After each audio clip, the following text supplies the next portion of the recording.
श्री गुरुभ्यो नमः। हरि ओम। ओम नमो भगवते वासुदेवाय।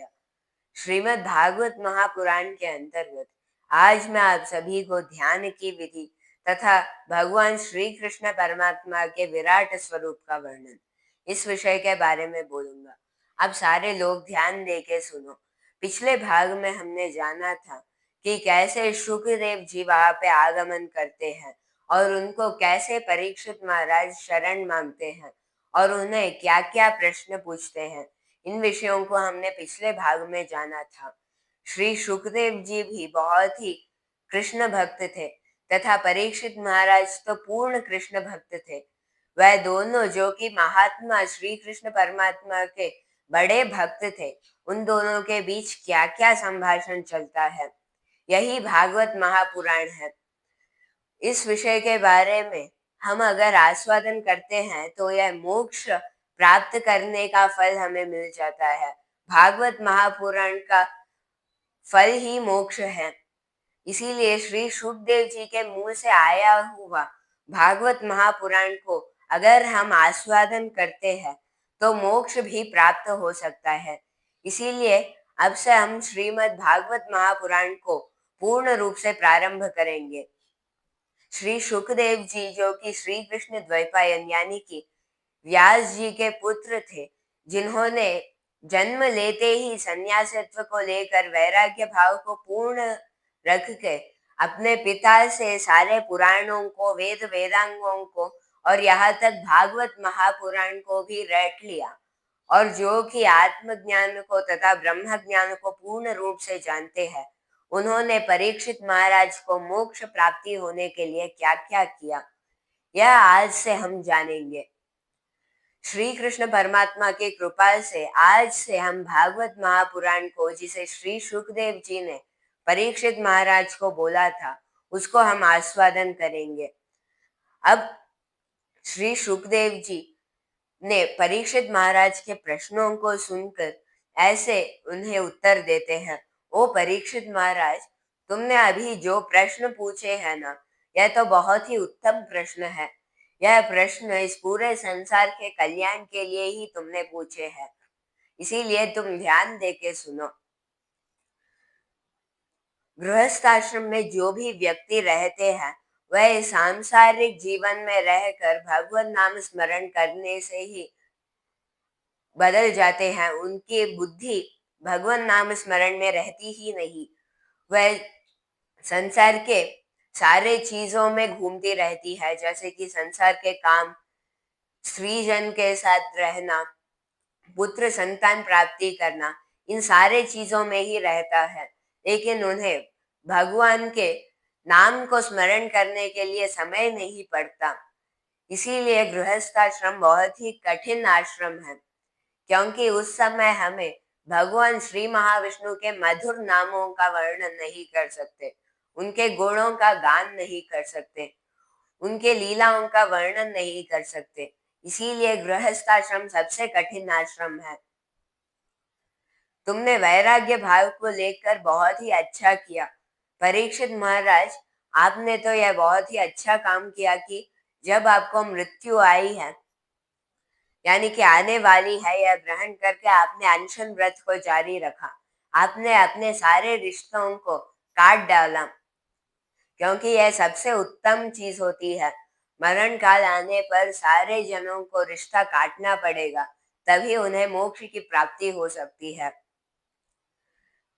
सारे लोग जो जो भी गृहस्थाश्रम में है और जिनको भगवान को प्राप्त करना है, ऐसी आसक्ति होती है, उन्हें पहली बात पे 3 मार्ग से चल सकते हैं। पहला मार्ग है भक्ति मार्ग, दूसरा मार्ग है ज्ञान मार्ग, तीसरा मार्ग है वैराग्य मार्ग। इन तीनों मार्गों में से कोई भी एक मार्ग चुनकर वह सद्गति को प्राप्त कर सकते हैं। अगर आप भक्ति मार्ग को लोगे तो प्रहलाद के जैसे आप मोक्ष को प्राप्त कर सकते हो। अगर आप ज्ञान मार्ग को लोगे तो आपको पहली बात पे अम्बरीश के जैसे चलना होगा। अगर वैराग्य मार्ग को आप लोगे तो आपको बहुत सारे ऋषियों के जैसे चलना होगा। ओ परीक्षित महाराज, तुम ध्यान दे के सुनो। मैंने जब से जन्म लिया है तब से मैंने मेरे पिता श्री वेदव्यास जी के साथ मैंने बहुत सारे वेदांगों को, पुराणों को अध्ययन किया है। मैं निर्गुणात्मक भगवान में ही अपने दिल को रखता हूँ। लेकिन फिर भी मुझे भागवत महापुराण ने अपनी और एक चुंबक के जैसे मुझे खींच लिया, क्योंकि मुझे श्री कृष्ण परमात्मा में उतनी आसक्ति है। इसीलिए मैंने मेरे पिताजी से भागवत महापुराण को पहली बात पे रट लिया, क्योंकि मुझे श्री कृष्ण परमात्मा इतना प्यारा है कि मैं वैराग्य भाव को लेने के बाद भी, संन्यासत्व को लेने के बाद भी मुझे श्रीमद् भागवत महापुराण को पढ़ने की आसक्ति होने लगी। मुझे वैसे भी कोई भी आसक्ति नहीं होती, लेकिन मुझे श्रीमद् भागवत महापुराण को पढ़ने की आसक्ति होने से आज मैं तुम्हें इसके बारे में वर्णन करके तुम्हें मोक्ष को और सद्गतियों को प्राप्त करने जैसा कर सकता हूँ। भागवत महापुराण में इतनी शक्ति है कि वह किसी न किसी पुरुष को, वह कितना भी नीच कर्म करने वाला पुरुष हो, कोई प्राणी भी हो या फिर प्रेत योनि में रहने वाला प्रेत ही हो, वह भागवत महापुराण को सप्ताह रूप में श्रवण करने से वह मोक्ष को प्राप्त कर सकते हैं। इसीलिए अब तो तुम्हें रहने के लिए 7 दिन ही है, तुम क्यों चिंता कर रहे हो? अगर तुम्हारे पास 2 घड़ी रहने के समय हो तब भी तुम मोक्ष को प्राप्त कर सकते हो।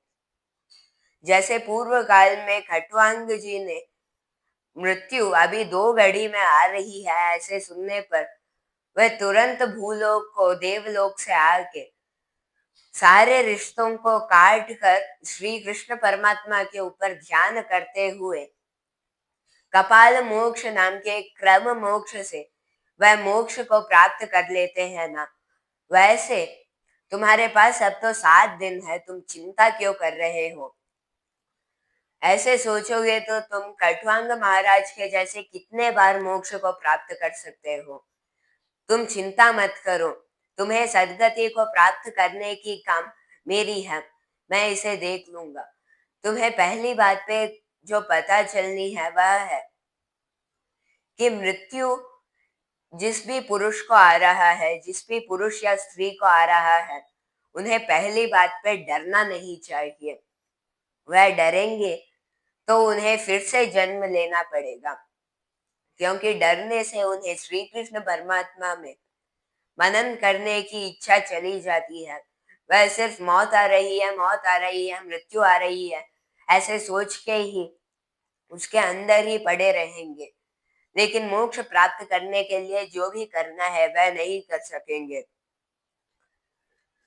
एक पुरुष जो भी अभी अवसन काल यानी कि मृत्यु आने वाला है ऐसे जानने पर एक पुरुष को पहली बात पर डरना छोड़ देना चाहिए। उसे श्री कृष्ण परमात्मा के अंदर सदा ध्यान करना चाहिए, उनके बारे में ध्यान करना चाहिए, मनन करना चाहिए, सदा उनके नामों को उच्चारण करना चाहिए। वह कौन सा भी नाम हो, लेकिन श्री कृष्ण परमात्मा के नाम को उच्चारण करना ही चाहिए। उसे करते करते वह पुरुष मोक्ष को भी प्राप्त कर सकता है, क्योंकि अगर एक पुरुष अपने मौत के घड़ियों में भगवान श्री कृष्ण के या फिर किसी भी और देवता के जिसका श्री महाविष्णु का अंश उनके अंदर है, तो उन्हें पक्का मुक्ति मिल जाएगी। यह प्रकृति का नियम ही है कि अगर एक पुरुष एक चीज के बारे में सोचते हुए मरेगा तो वह उसी के पास मंडराते हुए एक जीव के जैसे बन जाएगा। अगर वह मानवों के बारे में ही सोचते हुए मरेंगे तो वह मानव के जैसे ही फिर से उत्पन्न होंगे। अगर वह श्री महाविष्णु के बारे में सोचते हुए मृत्यु के अंदर लीन होते हैं तो वह मोक्ष की प्राप्ति कर लेते हैं। अगर वे सांसारिक चीजों के बारे में सोचते हुए मर गए तो वह बहुत सारे कृमि उन सारे जन्मों में आ जाएंगे।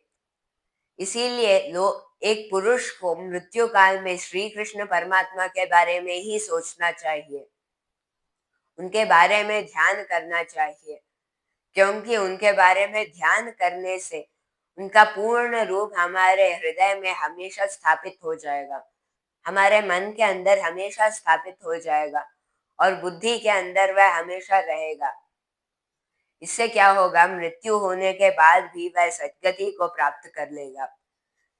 वैसे बोलते हुए समय ही परीक्षित महाराज ने उन्हें ऐसे प्रश्न पूछा, ओ सुखदेव जी, यह सब तो ठीक है कि ध्यान मार्ग से हम मोक्ष को प्राप्त कर सकते हैं, लेकिन ध्यान मार्ग करने के लिए हमें क्या क्या जरूरत है? क्योंकि मैंने सुना है कि ध्यान मार्ग को प्राप्त करना है तो धारणा शक्ति रहनी चाहिए। उस धारणा शक्ति से ध्यान मार्ग को कैसे प्राप्त किया जा सकता है? अगर हम ध्यान मार्ग में ही ध्यान कर रहे हैं, श्री कृष्ण परमात्मा के बारे में मनन कर रहे हैं, तो वह किस वस्तु के अंदर हमारे मन को उपस्थित करके करना चाहिए, उसे किस प्रकार के साथ करना चाहिए? क्योंकि यह बहुत ही सूक्ष्म चीज है, इससे मोक्ष भी प्राप्ति हो सकती है। आप तो इतने बड़े ब्रह्मज्ञानी हैं, इसीलिए आप कृपया करके मुझे यह बोलिए कि ध्यान मार्ग का कैसे अनुष्ठान करना चाहिए। अगर इसका कोई विधि है तो आप कृपया करके मुझे उसके बारे में बतलाइए। ऐसे पूछने पर श्री सुखदेव जी उन्हें ऐसे बोलते हैं, ओ परीक्षित महाराज, तुम चिंता मत करो, मैं तुम्हें वह बोलूंगा। पहले बात पे तुम्हें ध्यान करने के लिए एक अच्छा सा आसन यानी कि बैठने का स्थान ढूंढना चाहिए, और उसको ढूंढने के बाद तुम्हें अपने आसन को यानी कि बैठे हुए स्थान को, आसक्तियों को, तुम्हारे श्वास को, मन आदि इंद्रियों को तुम्हें अपने अंदर वश करके उनके ऊपर जीत हासिल करनी चाहिए। क्योंकि अगर तुम इन चारों चीजों पे जीत हासिल नहीं कर पाओगे तो तुम ध्यान करने के बाद भी वह नाकामयाब रहेगा, क्योंकि तुम्हें हर एक क्षण उससे भंग आता रहेगा।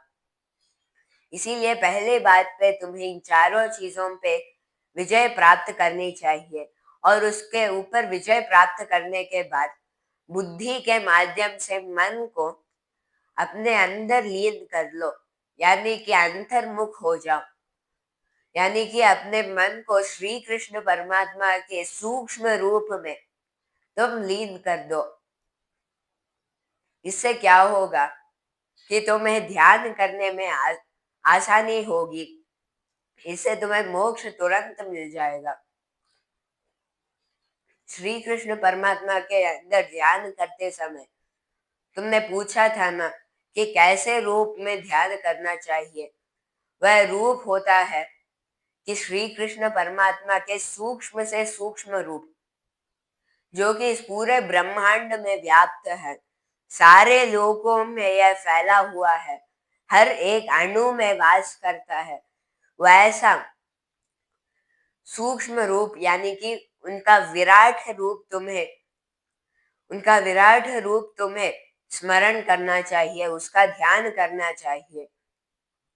श्री कृष्ण परमात्मा तो 7 आवरणों में अपने शक्ति को विभाजन करते हैं, और वह 7 आवरण है जल, तप, वायु, आकाश, आप यानी कि पानी, अहंकार, महातत्व और मूल प्रकृति।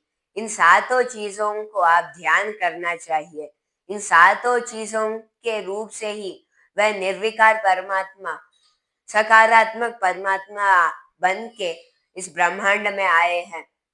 इसीलिए तुम्हें इन सारे सातों चीजों को देखते हुए उन्हें देखना पड़ेगा। तत्वज्ञ पुरुष हमेशा बोलते हैं कि श्री कृष्ण परमात्मा का विराट स्वरूप ऐसे होता है कि उनके तलवे पहले पाताल लोक में और तलवे के ऊपर का एड़ी वह रसातल लोक में, और उनके एड़ियों के ऊपर रहने वाला मांस उसके अंदर महातल और तलातल रहते हैं और उनके घुटनों में सुतल लोक रहता है और सुतल लोक के ऊपर यानी कि उरु उरु यानी कि जंगों में वितल तथा अतल लोक रहते हैं। उनके पैरों के अंदर ही पूर्ण 7 अधोलोक होने चाहिए और उसके ऊपर के कटी प्रदेश में यह भूमंडल होना चाहिए। भूमंडल यानी कि यह मर्त्य लोक, इसको रहना चाहिए और उसके ऊपर यानी कि नाभि स्थान में यानी कि नाभि के चारों ओर पूर्ण आकाश रहना चाहिए। आकाश यानी कि यह पूरा अंतरिक्ष रहना चाहिए। उस अंतरिक्ष के ऊपर यानी कि छाती के जगह पर स्वर्ग लोक रहना चाहिए। स्वर्ग लोक के ऊपर महर लोक रहना चाहिए यानी कि वह गले के आसपास रहना चाहिए। महर लोक के ऊपर तप लोक मुंह के स्थान पर रहना चाहिए और जन लोक उनके ललाट पे रहना चाहिए और ललाट के बाद सत्य लोक उनका शिर रहना चाहिए। उनके हजारों लाखों के सिर के शिरस पर सत्यलोक रहना चाहिए। उनके सारे बाहु इंद्र आदि देवता होने चाहिए। उनके आगे का भाग धर्म होना चाहिए तथा पीछे का भाग अधर्म होना चाहिए। उनका मूत्र विसर्जक अंग प्रजापतियां होनी चाहिए क्योंकि वह सृष्टि का प्रारंभ चीज है। उसके बाद उनका ब्रह्मरंध्र वेद होने चाहिए। उनके हृदय के अंदर उनके सारे सृष्टि के चीजें होने चाहिए। उनके हृदय के अंदर ब्रह्मादि देवता उपस्थित रहने चाहिए। उनके आंखों की देखने की शक्ति सूर्य भगवान होने चाहिए। उनके आंखों को दिन तथा रात रहने चाहिए। उनके नासिकों को अश्विनी देवत मानना चाहिए। उनके मुख के अंदर बोलने की शक्ति अग्निदेव होने चाहिए। उनका दांत वह आके स्नेह बंध रहने चाहिए। उनकी जिह्वा रस होनी चाहिए। रस यानी कि रस नाम का एक तत्व। उनके कान वायु के शक्ति होनी चाहिए। उनके कान के अंदर वायुदेव होने चाहिए और उनकी आत्मा परमात्मा होना चाहिए और उनके अंदर रहने वाले सारे नख, उन सारे नखों में उन सारे नखों को हम सारे तरह तरह के ब्रह्मांड में रहने वाले हर एक अणु को मानना चाहिए। सारे नखों में देवता, दैत्य, मानव, गंधर्व, किन्नर, किमपुरुष, सारे तरह तरह के दुनिया, नक्षत्र, यहाँ तक कि भूमंडल, यह सारे उनके नखों में रहने चाहिए और उनकी हड्डियां होके पर्वत होने चाहिए। उनका दंड होके यमराज होने चाहिए। वैसे उनके रूप को हमें ध्यान करना चाहिए। यह रूप मोक्षदायक रूप है। इस रूप को कोई भी पुरुष ध्यान करता है उसको मोक्ष अवश्य प्राप्त हो सकता है। इस विराट पुरुष को अगर कोई भी व्यक्ति हमेशा ध्यान करता रहे तो उन्हें अवश्य सारे पाप मिटकर पुण्य बहुत मिल जाता है और उन्हें सद्गति प्राप्ति होती है। श्री कृष्ण परमात्मा का यह विराट स्वरूप इस पूर्ण ब्रह्मांड में फैला हुआ है। यह चारों ओर फैला हुआ है। इसीलिए ओ परीक्षित महाराज, तुम चिंता मत करो, तुम इस विराट पुरुष को ध्यान करो, तुम्हें इससे मोक्ष भी मिल जाएगा। श्री सुखदेव जी ने ध्यान विधि के प्रश्न को ऐसे बोला। उसके उत्तर के लिए ऐसे उन्होंने बोला था। अब हम अगले भाग में यह जानेंगे कि श्री कृष्ण परमात्मा की स्थूल तथा सूक्ष्म रूप क्या होती है, उनका वर्णन कैसे किया गया है, और उसी के साथ क्रम मोक्ष तथा शुद्ध्योन्मोक्ष, इन दोनों विधि मोक्षों के बारे में हम अगले भाग में जानेंगे। धन्यवाद। ओम नमो भगवते वासुदेवाय।